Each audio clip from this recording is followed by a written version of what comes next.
नमस्कार, good morning, शुभ प्रभात। मैं हृदय मिश्रा आप सभी का स्वागत करता हूं।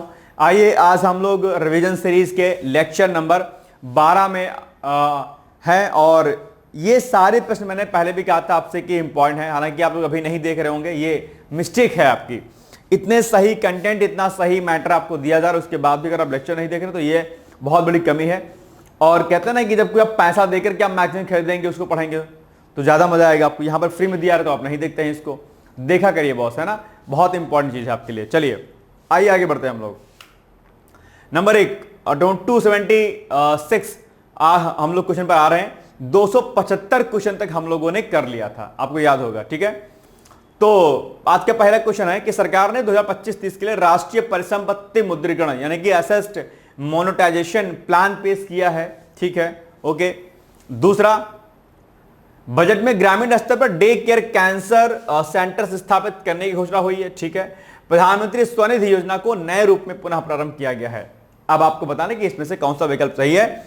अगर आप नोटिस करेंगे कि तो इसमें तीनों विकल्प आपके सही हैं, यानी कि D is the right answer, ठीक है। अच्छा, ये क्या आपको राष्ट्रीय परिसंपत्ति मुद्रीकरण एसेट मोनेटाइजेशन प्लान के बारे में क्या आप लोग को आइडिया है कि नहीं है? अगर नहीं है तो एक बार हम देख लेते हैं, ठीक है। इसमें तीनों कथन सही हैं और जो जो ऑप्शन दिए गए थे सबके सब सही हैं। अतिरिक्त तथ्यों की अगर बात करेंगे तो बजट का फोकस अल्टीमेटली क्या है? स्वास्थ्य अवसंरचना यानी कि हेल्थ इंफ्रास्ट्रक्चर को डेवलप करना, ठीक है। इसके अलावा एसेट मोनेटाइजेशन प्लान से सरकारी परिसंपत्तियों से राजस्व जुटाने की योजना भी है अब आपके उसमें बजट में। अब बात कर लेते हैं कि ये जो राष्ट्रीय परिसंपत्ति मुद्रीकरण है, एसेट मोनेटाइजेशन प्लान जो है, ये क्या होता है? तो इसमें जो है सरकार जो भी अलग अलग सरकारी और गैर सरकारी कंपनियां होती हैं, इन कंपनियों की ऐसी संपत्तियों का उपयोग कर राजस्व जुटाना जो अभी अप्रयुक्त या कम उपयोग में है और इस पैसे का इस्तेमाल नए इंफ्रास्ट्रक्चर प्रोजेक्ट के लिए करना, ठीक है। यानी कि राष्ट्रीय परिसंपत्ति मुद्रीकरण का अर्थ क्या है कि केंद्र सरकार और सरकारी कंपनियों की ऐसी संपत्तियों का उपयोग कर राजस्व जुटाना जो अभी अप्रयुक्त या कम उपयोग में है और इस पैसे का इस्तेमाल नए इंफ्रास्ट्रक्चर प्रोजेक्टों के लिए करना। इसमें सीधे संपत्तियों को बेचने के बजाय उन्हें एक ही निश्चित अवधि के लिए पट्टे पर दिया जाता है, जैसे सड़कें, रेलवे, हवाई अड्डे और बिजली व गैस पाइपलाइन प्रक्रिया में निजी कंपनियों को संपत्ति के संचालन और आय उत्पन्न करने का अधिकार इसमें मिल जाता है। तो यह हो सकता है कभी आपके एग्जाम में यहां से शॉर्ट नोट्स पूछ ले आपके एग्जाम में, या प्री पर इसी टॉपिक पर प्री में आपके प्रश्न पूछ ले इकोनॉमिक का, तो इसे आप क्या करिएगा, एकदम ध्यान कर लीजिएगा, ठीक है ना। चलिए आगे बढ़ते हैं हम लोग।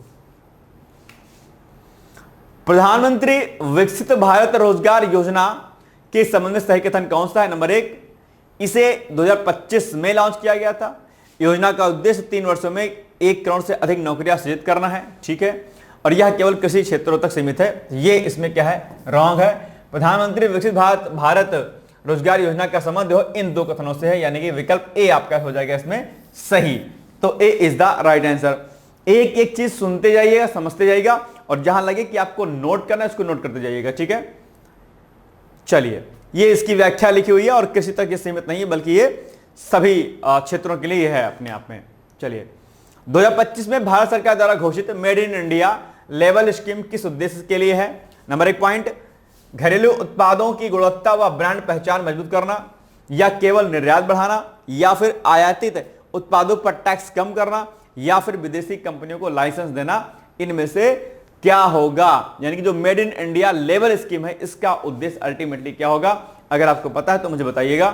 तो देखिएगा, तो आपका इसका उत्तर क्या हो जाएगा? ए वाला, यानी कि घरेलू उत्पादों की गुणवत्ता व ब्रांड को क्या करना? मजबूत करना। यही है इसका, देखिए पॉइंट लिखा हुआ है।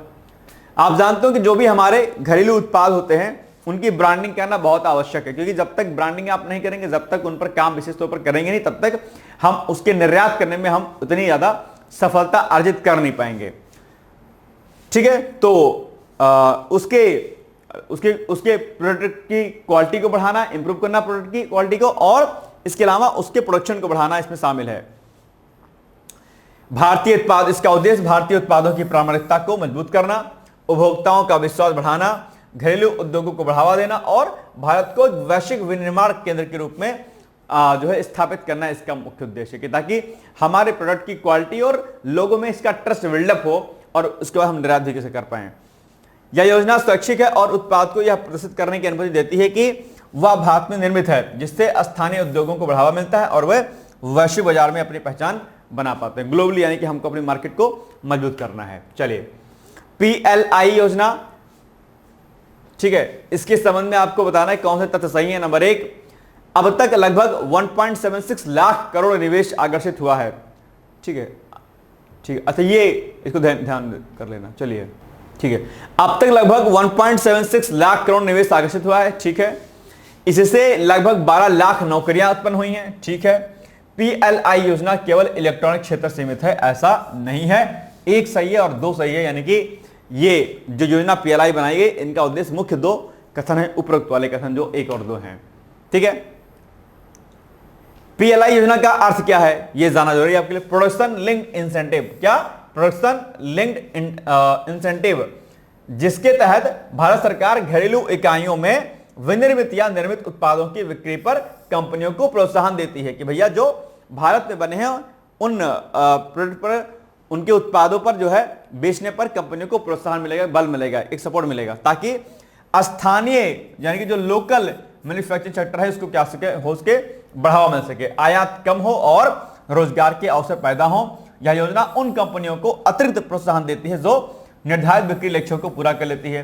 ओवरऑल कहने का मतलब यह हो गया कि PLI योजना के तहत जो है, यानी कि जो प्रोडक्शन लिंक्ड इंसेंटिव है, इसके अंतर्गत क्या होगा, आप प्रोडक्शन अगर करेंगे घरेलू पदार्थों का, घरेलू चीजों का, तो आपको इंसेंटिव दिया जाएगा, आपको एक प्रोत्साहन दिया जाएगा इसी PLI योजना के अंतर्गत, ताकि आयात हमारा क्या हो सके, कम हो सके और भारतीय बाजार में जो लोकल मैन्युफैक्चरिंग सेक्टर हैं वो क्या हो, अपने आप में फले और फूले, यानी कि आगे बढ़े एक तरीके से, यानी कि घरेलू जो छोटे उद्योग हैं उनको बढ़ाने के सरकार प्रोत्साहन दे रही है। 2025 में किस राज्य सरकार ने एक्सपोर्ट प्रमोशन पॉलिसी 2025-30 लागू किया? तो उत्तर प्रदेश, गुजरात, महाराष्ट्र या फिर कर्नाटक, बताइएगा। तो ये अभी हाल ही में उत्तर प्रदेश सरकार ने दरअसल ये एक्सपोर्ट प्रमोशन पॉलिसी 2025-30 को लॉन्च किया है, याद रखिएगा, ठीक है ना। तो इसमें अगर बात रखेंगे तो नीति का जो लक्ष्य है वो क्या है, 5 वर्षों में निर्यात को क्या करना, दोगुना करना और MSME यानी कि सूक्ष्म लघु मध्यम उद्योग को वैश्विक बाजार तक पहुंचाना है। इसका अल्टीमेटली क्या है, टारगेट है, ठीक है ना।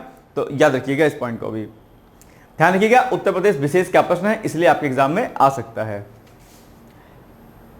2025 में भारत ने सोयल या इसको आप चाहें तो आप यूं लिख दीजिए, soil, SOIL, soil health card योजना के अंतर्गत अब तक कितने कार्ड जारी कर दिए गए हैं। सॉयल हेल्थ कार्ड आप जानते होंगे, ठीक है, जिसमें मृदा का यानी कि जो सॉयल का क्या किया जाता है, टेस्ट किया जाता है।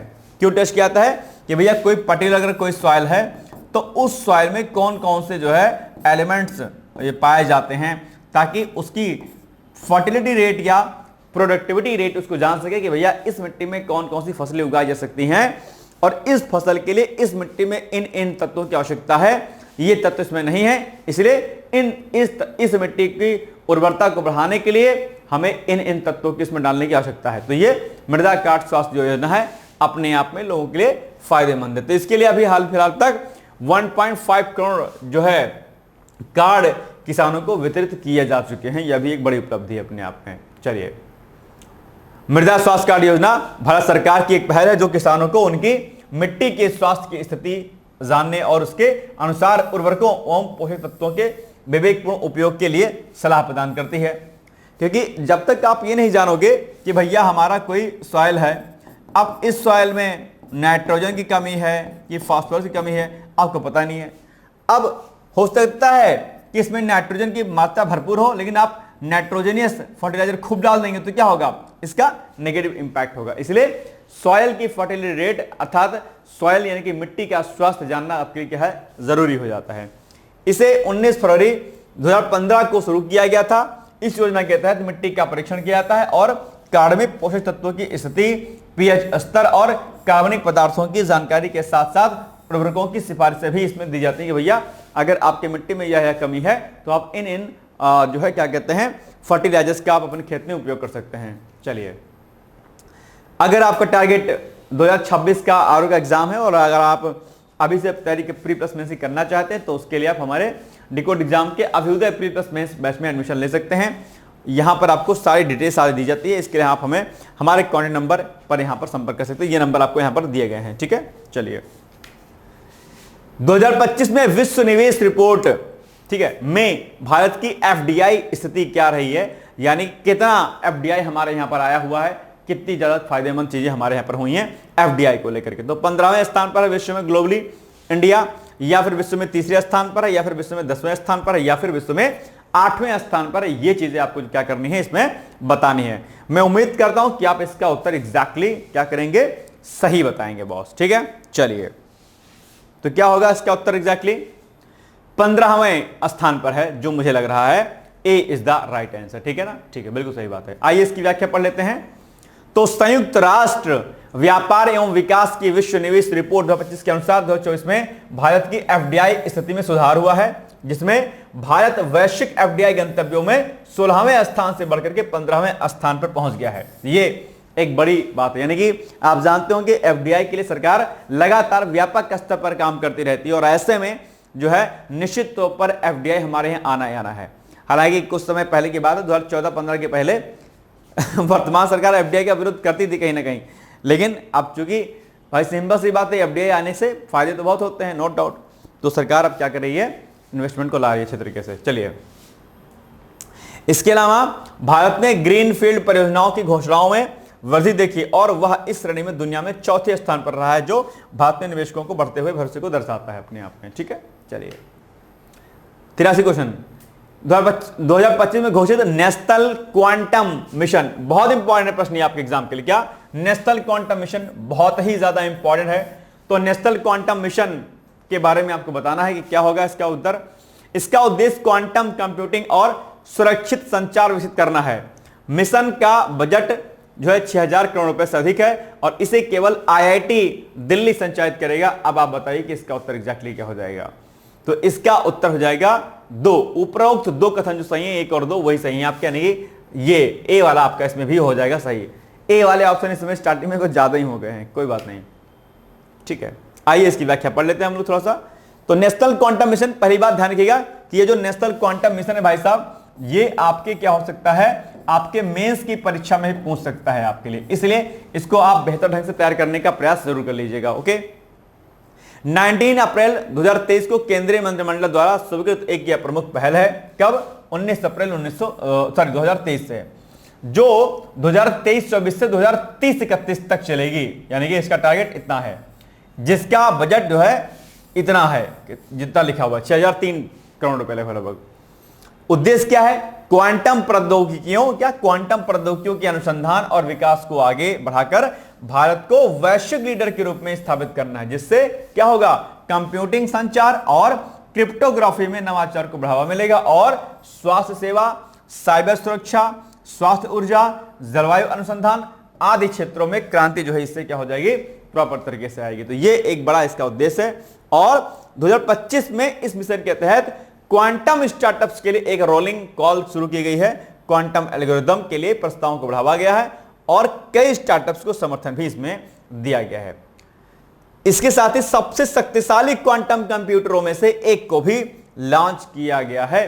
ये एक बड़ी उपलब्धि क्वांटम प्रौद्योगिकी में है, यानी कि नेशनल क्वांटम मिशन, जिसको हम लोग एनक्यूएम के नाम से जानते हैं, create robust quantum technology ecosystem अपने आप में, scale up scientific and industrial R&D यानी कि research and development for quantum technologies. Budget over 6000 crore, यानी कि 6000 करोड़ के आसपास जो है इसका बजट है फॉर नेक्स्ट ईयर, अगले 8 साल के लिए इसका जो है ये लक्ष्य रखा गया है। तो ये बहुत बड़ी बात है अपने आप पे, ठीक है। आजकल क्वांटम टेक्नोलॉजी पर खूब काम हो रहा है। चलिए 2025 में किस अंतरराष्ट्रीय संगठन ने ग्लोबल सोशल जस्टिस कोalition रिपोर्ट जारी की है? बताइएगा इसका उत्तर एग्जैक्टली क्या हो जाएगा। और इसका उत्तर एक्चुअली में अगर आप देखेंगे तो इसका उत्तर ILO होगा, ठीक है, ILO होगा, WHO नहीं होगा, ILO होगा, C होगा इसका एग्जैक्टली उत्तर, C होगा, जबकि यहां पर A लिख दिया गया है। तो एक काम कीजिए, इसको कट कर दीजिए, ठीक है ना, C कर दीजिए। क्या करना है आपको, यहां पर C करना है। ILO ने 2025 में ग्लोबल सोशल जस्टिस कोalition शुरुआत की है, और ग्लोबल सोशल जस्टिस कोalition क्या है, एक विश्वव्यापी पहल है जो अंतर्राष्ट्रीय श्रम संगठन यानी कि इंटरनेशनल लेबर ऑर्गेनाइजेशन के द्वारा समर्थित है और यह एक सामाजिक न्याय को यानी कि सोशल जस्टिस को बढ़ावा देने के लिए सरकारों, नियोक्ताओं और श्रमिक संगठनों को एक साथ लाती है अपने आप में। तो ये एक बड़ी जो है क्या है बात है, इसको भी आप क्या करिएगा, याद रख लीजिएगा, ठीक है ना।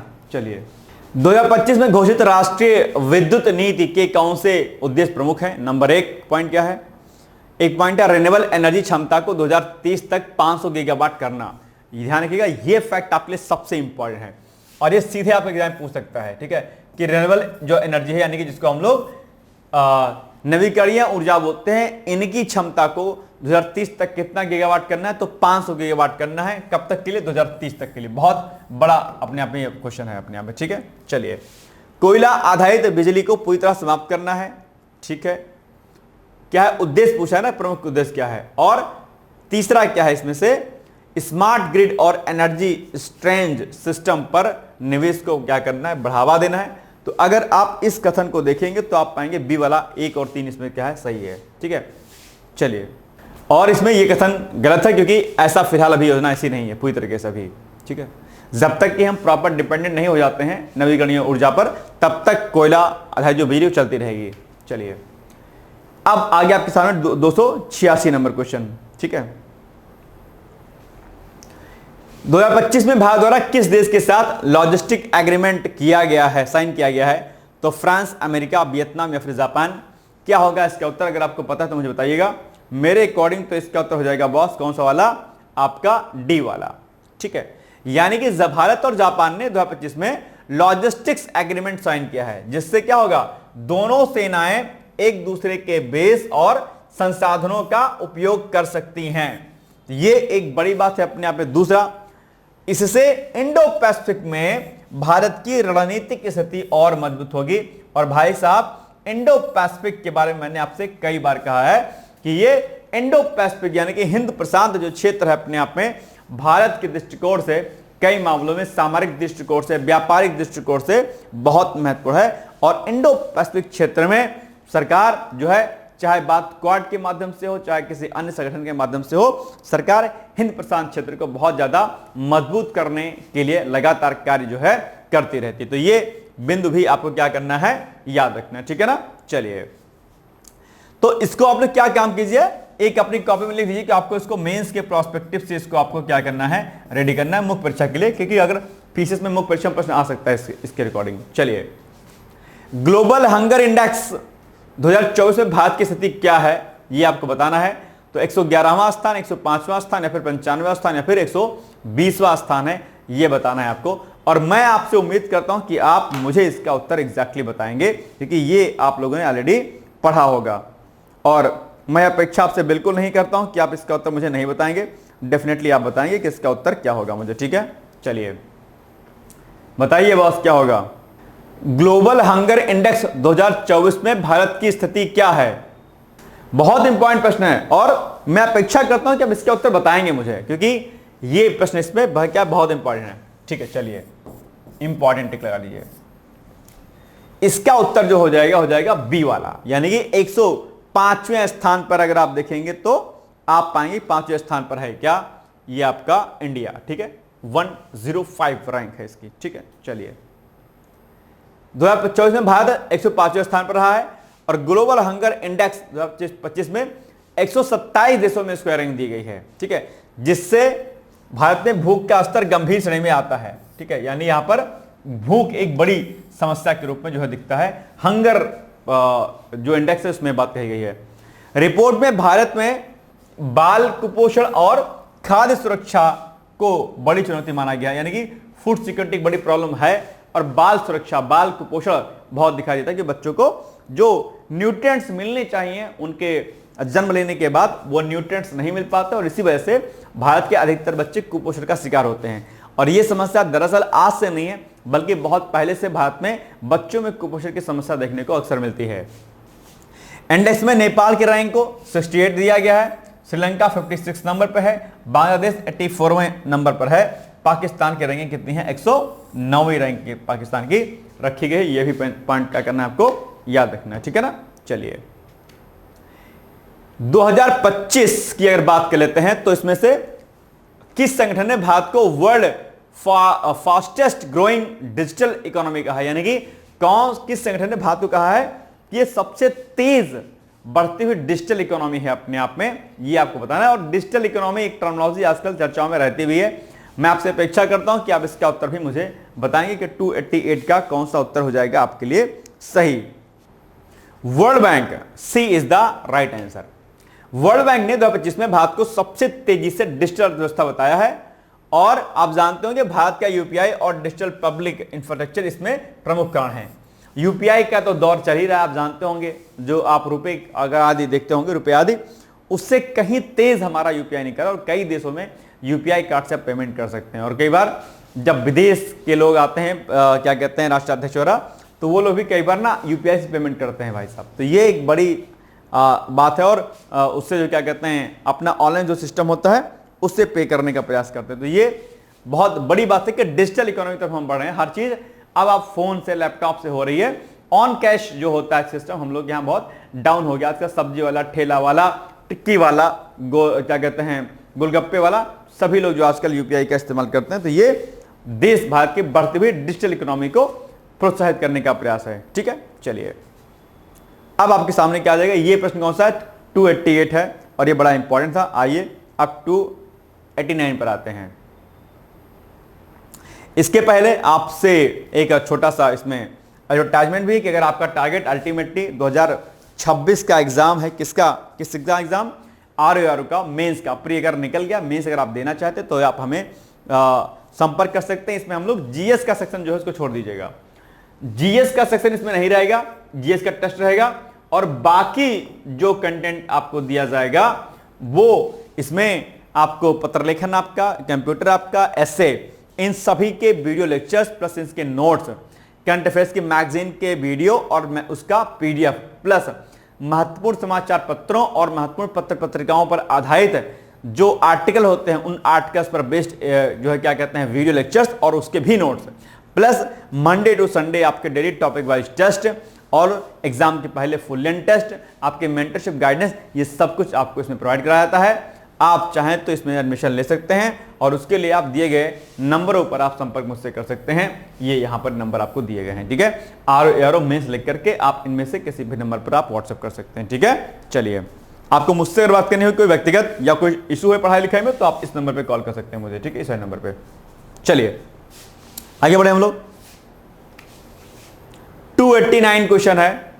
2025 में जारी ईज ऑफ लिविंग इंडेक्स में कौन सा भारतीय शहर शीर्ष पर रहा है? यानी कि इसमें से कौन सा ऐसा शहर है, बेंगलुरु, पुणे, अहमदाबाद, चेन्नई में से, कि जहां पर रहना बहुत आसान है, बहुत किफायती है, बहुत ज्यादा दिक्कत वाली बात नहीं हो सकती है। तो ये ईज ऑफ लिविंग इंडेक्स जो है जारी किया गया था। क्या होगा इसका एग्जैक्टली उत्तर? तो इसका एग्जैक्टली उत्तर हो जाएगा ए ऑप्शन, यानी कि बेंगलुरु। इसमें से क्या हो जाएगा? एग्जैक्टली सही उत्तर हो जाएगा। ठीक है, चलिए 2025 में जारी ईज ऑफ लिविंग इंडेक्स, क्या ईज ऑफ लिविंग इंडेक्स, इसमें बेंगलुरु शीर्ष पर रहा है। उसके बाद पुणे और अहमदाबाद आएगा। यानी कि नंबर 1 पर क्या है आपका? नंबर 1 पर आपका बेंगलुरु है। ठीक है, दूसरे पर क्या आपका? पुणे है। और तीसरे पर आपका क्या हो जाएगा? अहमदाबाद। ये तीनों पॉइंट इसको भी याद रखना है, दूसरे और तीसरे स्थान पर। ठीक है, जीवन सुगमता सूचकांक में शहरों को उनके रहने योग्य वातावरण के आधार पर जो है स्थान दिया गया कि भैया जो है रहने योग्य है वो शहर या नहीं है और किस प्रकार से है। तो ये बेंगलुरु नंबर 1 पर है, दूसरे पर पुणे है, तीसरे पर अहमदाबाद है। अहमदाबाद गुजरात वाला। 2025 में भारत ने किस देश के साथ रेयर अर्थ मिनरल्स की साझेदारी की है? कौन सा ऐसा देश है? तो ऑप्शन आपके सामने दिए गए हैं। ऑस्ट्रेलिया है, रूस है, अमेरिका है या फिर कनाडा है। जल्दी से आप मुझे इसका उत्तर बता सकते हैं। मैं अपेक्षा करता हूं कि आप मुझे इसका उत्तर बताएंगे जल्दी से। भारत ने किस देश के साथ रेयर अर्थ मिनरल्स की साझेदारी की है? बताइए मुझे। ऑस्ट्रेलिया है, रूस है, अमेरिका फिर कनाडा है। तो ये हो जाएगा आपका ऑस्ट्रेलिया। क्या ऑस्ट्रेलिया के साथ में साइन किया गया है? तो A is the right answer boss. ठीक, चलिए बिल्कुल सही बात है। यानी कि भारत और ऑस्ट्रेलिया ने रेयर अर्थ मिनरल्स, क्या कौन सा प्रोग्राम है ये? रेयर अर्थ मिनरल्स पर सहयोग किया है। 2025 में भारत ने ऑस्ट्रेलिया, अर्जेंटीना, क्या ऑस्ट्रेलिया, अर्जेंटीना और ताइवान जैसे देशों के साथ रेयर अर्थ मिनरल्स यानी कि दुर्लभ मृदा खनिजों को लेकर के रणनीतिक साझेदारी पर बातचीत की और उन्हें मजबूत किया ताकि चीन पर अपनी निर्भरता कम कर सके और भारत इन महत्वपूर्ण खनिजों के लिए आत्मनिर्भर बनने की दिशा में काम कर रहा है। जो भी हमारे मिनरल्स होते हैं उनमें हम आत्मनिर्भर हो सकें और इन देशों के साथ मिलकर तकनीकी सहयोग और खनिजों की आपूर्ति श्रृंखला को मजबूत किया जाएगा। जो भी महत्वपूर्ण हमारे खनिज है मिनरल्स है उसमें अगर हम आत्मनिर्भर हो जाते हैं तो निश्चित तौर पर चीजें अच्छी होंगी और चीन पर जो हमारी डिपेंडेंसी है, चीन पर जो निर्भरता है वो क्या हो जाएगी, कम हो जाएगी। इसीलिए सरकार ने चीन, ताइवान और अर्जेंटीना जैसे देशों के साथ में इन मिनरल्स के लिए जो है समझौता ज्ञापनों पर हस्ताक्षर किया ताकि एक दूसरे की टेक्नोलॉजी को समझे, तकनीक को समझें और इसमें हम लोग आत्मनिर्भर हो सकें अपने आप में। ठीक है, चलिए। हाल ही में नई दिल्ली में आयोजित रूसी भारतीय युवा सम्मेलन या युवा मंच का आयोजन किस स्थान पर किया गया? तो विज्ञान भवन दिल्ली या जवाहरलाल नेहरू स्टेडियम नई दिल्ली या फिर रूसी हवस दिल्ली का ही है या फिर इंडिया हैबिटेट सेंटर। तो इसका उत्तर जो हो जाएगा कि भैया अभी जो रूसी भारतीय युवा मंच का जो आयोजन हुआ था वो रूसी हाउस में हुआ था। ये सी इज द राइट आंसर। ठीक है, चलिए। नई दिल्ली स्थित रूसी हाउस में पहला रूसी भारतीय युवा मंच का आयोजन किया गया। चूंकि ये क्या है, पहला रूसी भारतीय युवा सम्मेलन है, इसीलिए आपके एग्जाम में प्रश्न जो है बन सकता है, ध्यान रखिएगा। इसका आयोजन भारत में रूस के दूतावास तथा युवा मामले और खेल मंत्रालय के सहयोग से किया जा रहा है, मतलब किया गया अल्टीमेटली। यह मंच क्या है, रूसी और भारतीय युवाओं और विशेषज्ञ समुदायों के बीच विचारों के आदान प्रदान को एक मंच देगा। ठीक है, तो ये अच्छी बात है। और युवा दिवस और भारत रूस के बीच के कूटनीतिक के 100वीं वर्षगांठ को क्या है, समर्पित है अपने आप पे। यानी कि जो हमारे संबंध रूस के साथ में है कूटनीतिक, उनके 100 वर्ष जो है पूरे हो रहे हैं अपने आप में। तो ये भी क्या है आपके लिए एक बड़ी चीज है। तो 299 का क्या था आपके सामने, सी आंसर था। अब आइए हम लोग आगे बढ़ते हैं। ठीक है, नेक्स्ट है 2025 में जारी वर्ल्ड प्रेस फ्रीडम इंडेक्स में भारत की स्थिति क्या है, जल्दी बताइएगा। वर्ल्ड प्रेस फ्रीडम यानी कि प्रेस की स्वतंत्रता में भारत देश का स्थान कौन सा, ये आपको बताना है। 150वां स्थान, 160वां स्थान, 151वां स्थान या फिर 140वां स्थान। यह भी फैक्ट आपके बहुत इंपॉर्टेंट है भाई। प्रेस को लेकर के आप जानते होंगे आजकल तो वैसे भी बहुत सारा जो है मीडिया पर आरोप लगता है और आजकल कहा जाता है मीडिया दरअसल दो तरफा हो गई है। कोई कहता है ये पक्ष वाले हैं, सत्ता पक्ष वाले हैं, और कोई कहता है कि ये विपक्ष वाले हैं भाई साहब। तो आजकल मीडिया का ध्रुवीकरण हो गया अपने आप में, कोई सत्ता पक्ष और विपक्ष वाले कहता है। ये गलत बात है। वैसे तो पार्टियों को या मतलब मीडिया जगत को इस प्रकार का चीजें नहीं करनी चाहिए। हालांकि आरोप प्रत्यारोप लगता रहता अलग बात है, ठीक है, थोड़ा बहुत तो झुकाव सरकार की तरफ हो ही जाता है, कोई भी XYZ हो। लेकिन चूंकि चौथा पिलर हमारे डेमोक्रेसी का है मीडिया, इसलिए मीडिया को निष्पक्ष और स्वतंत्र होकर के कार्य करने का अधिकार भी होना चाहिए, अधिकार है भी, और उन पर कोई प्रतिबंध आदि ऐसे नहीं लगाने चाहिए। और मीडिया जब तक खुल के बात करता है तो चीजें शीशे की तरीके से साफ हो जाती हैं। और चौथा पिलर यानी कार्यपालिका, विधायिका, न्यायपालिका और जो मीडिया है, अगर इसमें से कोई भी तंत्र अगर वीक होता है, कमजोर होता है, तो निश्चित तौर पर सीधा असर हमारे डेमोक्रेसी अर्थात हमारे लोकतंत्र पर पड़ता है। और लोकतंत्र पर असर पड़ने पर सामाजिक न्याय की जो संकल्पना है वो धूमिल होती है। ध्यान रखिएगा इस बात का भी आप लोग, ठीक है। तो आइए चलते हैं, इसमें क्या हो जाएगा आपका उत्तर, सी वाला 151वां आपका उत्तर हो जाएगा इसमें से सही वाला। यानी कि 151 रैंक अभी हाल ही में वर्ल्ड प्रेस फ्रीडम इंडेक्स में भारत को दी गई है, ठीक है। ये इंडिया के रैंक है अपने आप में, सी इज द राइट आंसर। चलिए 2025 में एशिया कप क्रिकेट किस देश ने जीता? तो भारत, श्रीलंका, पाकिस्तान या फिर बांग्लादेश। बताइएगा किसने जीता एशिया कप क्रिकेट, किसने जीता? तो मेरे अकॉर्डिंग तो इसने, अच्छा खेल आप लोग खूब खेलते हैं, बताइए किसका उत्तर क्या हो जाएगा, बताइए। CAD या AB क्या हो जाएगा? इसका उत्तर हो जाएगा आपका ए वाला, यानी कि भारत हो जाएगा इसका उत्तर एग्जैक्टली सही, ठीक है। इंडिया 2025 में भारत ने किस राज्य में ग्रीन हाइड्रोजन वैली की आधारशिला रखी? ग्रीन हाइड्रोजन, मैंने कई बार कहा है कि ग्रीन हाइड्रोजन वैसे भी चर्चाओं में बहुत रहता है। तो अब आप बताइए कि ग्रीन हाइड्रोजन जो ये वैली है, इसकी आधारशिला कहां पर रखी गई है? बहुत इंपॉर्टेंट ये प्रश्न है, ठीक है। ग्रीन हाइड्रोजन पर अलग से नोट्स भी आपके एग्जाम पूछा जाता है और इसको आपको बेहतर ढंग से रेडी भी करना है। तो बताइएगा इसका उत्तर एग्जैक्टली क्या होगा बॉस। इसका उत्तर हो जाएगा डी वाला, यानी कि आंध्र प्रदेश में। ये देखिए इसका विकल्प आप चेक करेंगे तो टू, इसका क्या हो जाएगा, आंध्र प्रदेश ही इसका हो जाएगा उत्तर सही। तो ये प्रश्न भी क्या करना है आपको अच्छे तरीके से याद कर लेना है, यहां से प्रश्न भी आपके एग्जाम में पूछाता है। ठीक है, हाल ही में भारतीय नौसेना ने किस देश के वाणिज्यिक जहाज MV वैन है 503 के चालक दल को समुद्री संकट से बचाया है? तो जापान, चीन, सिंगापुर फिर दक्षिण कोरिया। आई थिंक इसका उत्तर हो जाना चाहिए क्या, ये प्रश्न भी मैंने आपको कराया हुआ है, सारी चीजें कराई हुई हैं, तो आप बताइएगा इसका उत्तर एग्जैक्टली क्या होगा। इसका उत्तर हो जाएगा आपका ऑप्शन नंबर सी, यानी कि सिंगापुर। यानी कि भारतीय नौसेना ने तटरक्षक बल, क्या भारतीय नौसेना ने तटरक्षक बल के साथ समन्वित अभियान के तहत जो सिंगापुर के इस नाम के जहाज के चालक दल के 22 सदस्यों में से 18 को सुरक्षित बचा लिया। इस जहाज में कंटेनर विस्फोट के बाद भीषण आग लग गई थी और भारतीय तटरक्षकों ने इस पर एक्शन लेते हुए सारे सैनिकों को बचा लिया अपने आप में। भारतीय नौसेना के अनुसार घटना की सूचना मिलने पर ही सहायता के लिए तत्काल INS सूरत और एक डोर्नियर विमान की तैनाती कर दी गई थी अपने यहाँ पे, और अदम्य साहस का परिचय देते हुए भारतीय तटरक्षकों यानी जो कोस्टल हमारे गार्ड्स होते हैं उन्होंने इनको बचा लिया। ये एक अच्छी बात है अपने आप, है ना।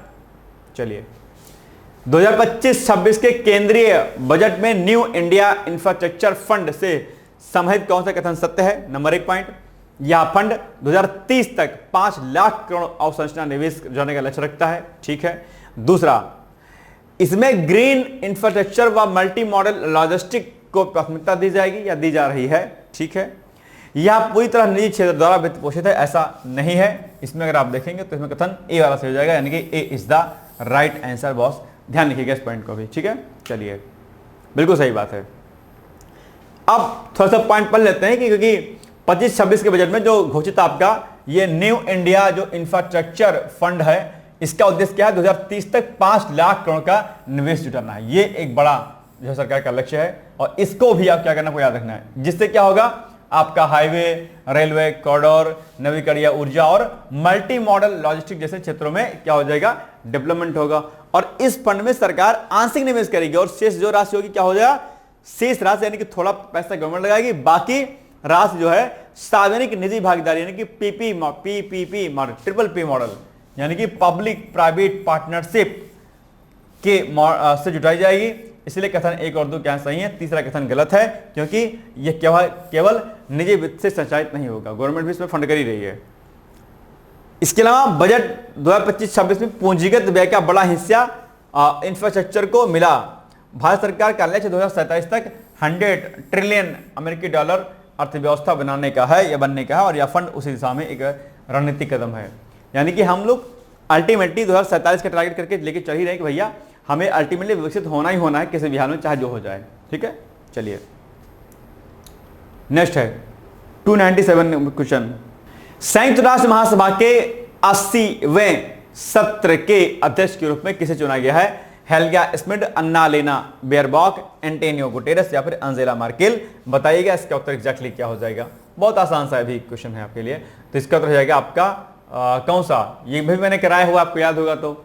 और संयुक्त राष्ट्र महासभा का क्या है, ये आपका 80वां सत्र है, यह ध्यान रखिएगा। तो इसमें अन्ना-लेना बेयरबॉक को जो है हाल ही में इसमें अध्यक्ष के रूप में चुना गया है। ठीक है, चलिए संयुक्त राष्ट्र महासभा के 80वें सत्र के अध्यक्ष के रूप में जर्मनी की पूर्व विदेश मंत्री अन्ना-लेना बेयरबॉक को नियुक्त किया गया है। उनका कार्यकाल सितंबर 2025 में शुरू होगा और यह शुरू हो चुका है और यह 1 वर्ष तक चलेगा, यानी कि सितंबर 2025 से लेकर के और सितंबर 2026 तक जो है इनका कार्यकाल होगा। तो कार्यकाल भी कब तक ले बढ़ाया गया, मतलब कब तक ये होगा, यही पॉइंट याद रखिएगा।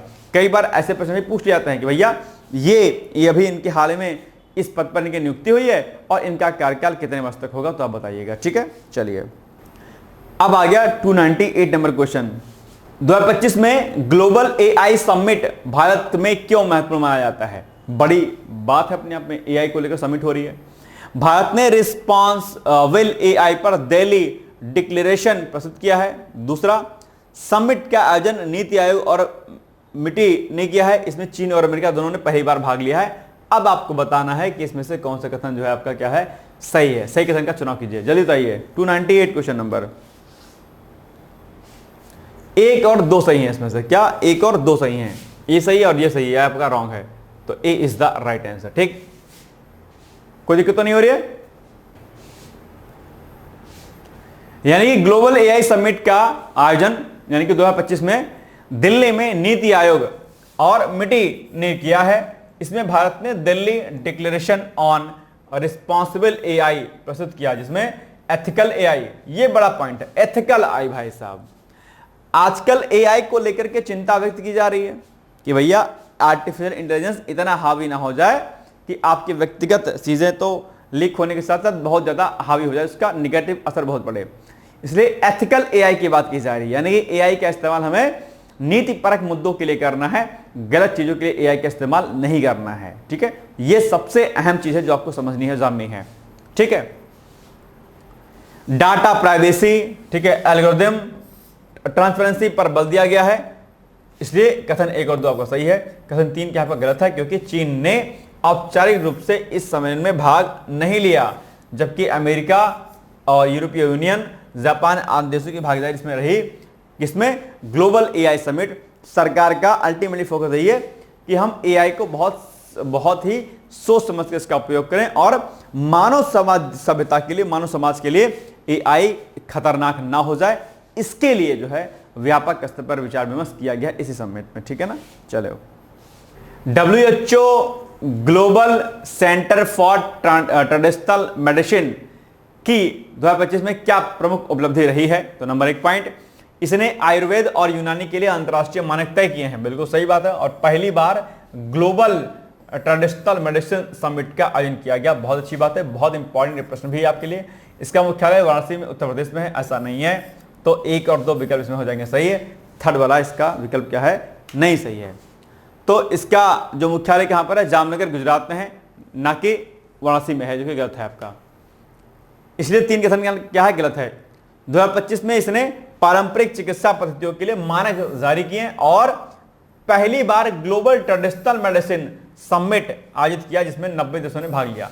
ग्लोबल ट्रेडिशनल मेडिसिन यानी कि जो भी हमारे पारंपरिक जो दवाएं हैं आदि, उनकी महत्ता को समझना, प्रयास करना और उस पर उनको आगे ले जाना, क्योंकि आप जानते हैं कि जो भी ये एलोपैथी है अपने आप में, ये बहुत ज़्यादा क्या कहते हैं, कॉस्टली पड़ जाती है और कई बार जो इसका नुकसान हो जाता है, लोगों को साइड इफेक्ट आदि पड़ जाते हैं। तो इसलिए इसको जो है इस पर अभी सबमिट किया गया था। ठीक है, ताकि इनके मेडिसिन को आगे बढ़ाया जाए, प्रोत्साहन दिया जाए इनको। अब आपके सामने ये क्वेश्चन 300 हमारे हो गए, अगले दिन हम 301 से शुरू करेंगे। आज इतना हो गया। बाकी पीसीएस का छोटा सा एडवर्टाइजमेंट आपको देना है कि अगर आपका लक्ष्य अगले साल का 2026 का अगर पीसीएस का एग्जाम होगा, तो उसके लिए आप हमें कांटेक्ट कर सकते हैं। और इसमें हम लोग वीडियो लेक्चर्स आपके, प्री का लेक्चर्स आपका, मेंस का आपका लेक्चर्स, ठीक है, प्रीवियस ईयर क्वेश्चन पेपर आपके प्री वाले भी कराए जाएंगे, उसकी प्लेलिस्ट होगी, मेंस की कराई जाएगी आपको, और इसके अलावा आपके प्रॉपर गाइडेंस, आपके मेंटरशिप, आपकी ये सब चीजें आपको जो है प्रॉपर तरीके से हम लोग कराएंगे।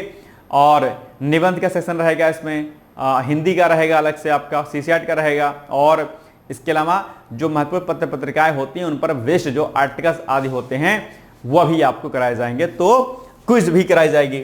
और अगर आप जो है अल्टीमेटली पहुंच जाते हैं किसमें, जो है मेंस एग्जाम में, तो मेंस एग्जाम में पहुंचते हैं और उसके बाद अगर आप इंटरव्यू तक जाते हैं, तो इंटरव्यू पर जाने पर ही, जैसे आप इंटरव्यू में जाएंगे मेंस के बाद, वैसे आपके द्वारा दी गई जो फीस होगी हम लोग रिफंड कर देंगे। तो ये भी पॉइंट आपको क्या करना है, विशेष तौर पर याद रखना है। ये सारे पॉइंट्स यहाँ पर एक एक करके लिखे हुए हैं। बेस्ट फैकल्टीज, बेस्ट टीचर्स आपको पढ़ाएंगे और जो भी डाउट्स आदि होंगे वो क्लियर किए जाएंगे। तो आप इन नंबरों पर पीसेस लिख करके आप हमसे संपर्क कर सकते हैं। बाकी कोई दिक्कत होगी तो मुझे आप पर्सनली भी गाइडेंस ले सकते हैं इसी नंबर पर। ठीक है, ये हो गया आज का महत्वपूर्ण वीडियो। आई होप कि आपको सीरीज अच्छी लग रही होगी। एक बार जरा कमेंट करके प्लीज मुझे बता दो कि सर ये सीरीज हम लोग लगभग 500 क्वेश्चन तक कंप्लीट कर दें। प्लीज जरूर मुझे बताइए कि ये सीरीज आपको 500 क्वेश्चन तक लगभग चाहिए। मैं आपसे अपेक्षा करता हूं कि आप उत्तर देंगे कि हाँ सर सीरीज कंटिन्यू करिए। प्लीज आप जो है कमेंट कीजिएगा मुझे। ठीक है, तो बाकी मिलेंगे कल मॉर्निंग में, और शाम को जो सीरीज आती है उत्तर प्रदेश विशेष आदि को लेकर के, वो सब आप प्लीज जरूर देखा करिएगा। ठीक है, तो ऑल द बेस्ट है। Thank you so much, bye bye, take care, thank you. दोस्तों, क्या आप पीसीएस अधिकारी बनना चाहते हैं? यदि हाँ, तो डिकोड एग्जाम लेकर आया है यूपी पीसीएस फाउंडेशन कोर्स 2025। यह एक ऑल इन वन कोर्स है जिसमें प्रीलिम्स मेंस दोनों ही परीक्षाओं के लिए वीडियो लेक्चर, एनसीईआरटी और standard books based bilingual notes उपलब्ध कराया जा रहा है। इस कोर्स में प्री और मेंस के सभी प्रीवियस ईयर क्वेश्चंस पेपर भी वीडियो लेक्चर के माध्यम से कोर्स में सम्मिलित होंगे। साथ ही साथ में कोर्स का कंटेंट गुणवत्तापूर्ण होने के साथ ही साथ एग्जाम ओरिएंटेड है, जिससे कोर्स लेने वाले स्टूडेंट्स को कोई भी बाहरी पुस्तक या नोट्स पढ़ने की आवश्यकता न पड़े। इस कोर्स में प्रीलिम्स और मेंस के टेस्ट सीरीज तथा आंसर राइटिंग प्रोग्राम भी शामिल है, जिसके साथ ही साथ टेलीग्राम ग्रुप में रेगुलर टॉपिक वाइज टेस्ट कराए जाएंगे। इसके साथ ही सीसेट, निबंध तथा सामान्य हिंदी की अतिरिक्त कक्षाएं भी चलाई जाएंगी तथा हमारे कोर्स से परीक्षा में सफल होकर इंटरव्यू देने वाले विद्यार्थियों को इंटरव्यू की भी तैयारी कराई जाएगी और अंतिम परिणाम कुछ भी हो, पूरी फीस उन्हें रिवार्ड के स्वरूप जो है वापस कर दी जाएगी तथा अगले बैच में उन्हें निःशुल्क प्रवेश प्रदान किया जाएगा। उल्लेखनीय है कि डिकोड एग्जाम एक संस्थान के रूप में 5 वर्ष के अपने सफल कार्यकाल में अब तक 55 से अधिक विद्यार्थियों को विभिन्न परीक्षाओं में अंतिम सफलता दिलाने में अपना सफल योगदान दे चुका है। इस कोर्स की फीस 15,000 रुपये निर्धारित की गई है, लेकिन पहले प्रवेश देने वाले 100 विद्यार्थियों को 3,000 रुपये की विशेष छूट दी जा रही है। और अधिक जानकारी के लिए हमारे संस्थान के नंबर 6307495944 पर संपर्क करें।